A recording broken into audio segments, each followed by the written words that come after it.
So now this article deals with, this was written on the 30th of March by Professor Dina Gerdeman from Harvard Business School. And this is on the remote work, new rules for remote work. And we need to be clear, there are remote work under normal circumstances, and then there are remote work during a lockdown, which is quite different. But these rules deal with, I think, both scenarios quite effectively, and that will apply to both types of remote work. Even post this pandemic, when people start working more remotely from home, I think these rules are very appropriate and applicable for any remote work arrangement that you might want to enter into with your employees. So the first point is that you need to communicate clearly and be decisive with your employees what you want them to do when they work from home. So during this pandemic, for instance, when we're in a complete lockdown, you might want to revise and review some of the projects that people are busy with and some of the goals, and maybe put some of them on the back burner for now, which you can come back to once the lockdown is lifted, and focus on the stuff that is really important for now, and get people only to focus on those. But you need to be clear and decisive on exactly what you want them to do, by when, and how you want that output to look by the time it gets back to you.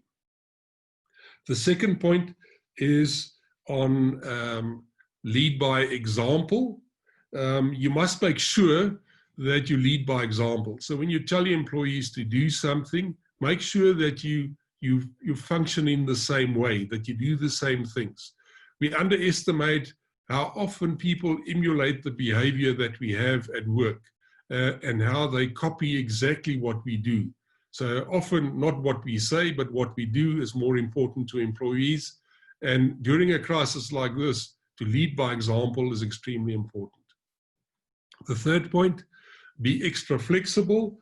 We've already touched on this, as people have sort of domestic commitments to deal with as well. Specifically during a lockdown, you need to be aware of that, and be more flexible with your requirements from your employees during a time like this, as to what they are capable of doing, you know, with the time that they have. Fourth point, adjust your expectations, your work expectations. Again, specifically during the lockdown, you know, be aware of what people would physically be capable of doing during this time, and be realistic of what your expectations are during a time like this. It can be adjusted once the lockdown is lifted and we're back to a normal working scenario. But for now, you know, be realistic with your expectations from a work point of view. Rethink meetings. And here we're talking specifically during the time that we're forced to work remotely. Don't have too many Zoom or Skype meetings with your employees. Keep meetings for making decisions. Don't just have meetings for the sake of having a meeting, and think that you can only have a meeting if you see people face to face.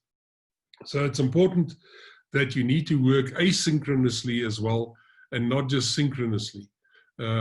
So, you know, send people emails with clear instructions as to what you want them to do, get them to work on it. Once they're ready with their proposals, then set up the meeting and have a discussion on what the outcome of that is, and just purely for decision-making purposes. Accept that productivity will probably suffer during a time like this. You need to be aware of that. Again, specifically during a lockdown scenario, when people have to deal with their domestic requirements as well. Be realistic as to what you can expect from people during a crisis like this. You know, once the lockdown is lifted, different story. You can go back to your normal sort of expectations, but for now, be realistic as to what your expectations from a productivity point of view will be. Point number 8, focus on customers, on outcomes rather than monitoring activities. So be specific as to what you want them to produce from an output point of view, and don't be hung up by, are they busy working today because it's a work day, although they're working remotely. I want to be I want to be sure that they are working from 8 to 5 o'clock on something. Don't be hung up by that, because they have other things to do as well. Focus more on the outputs and make sure the outputs are delivered timelessly for whatever you need. Point number 9, take time to empathize. This is not easy for anybody right now.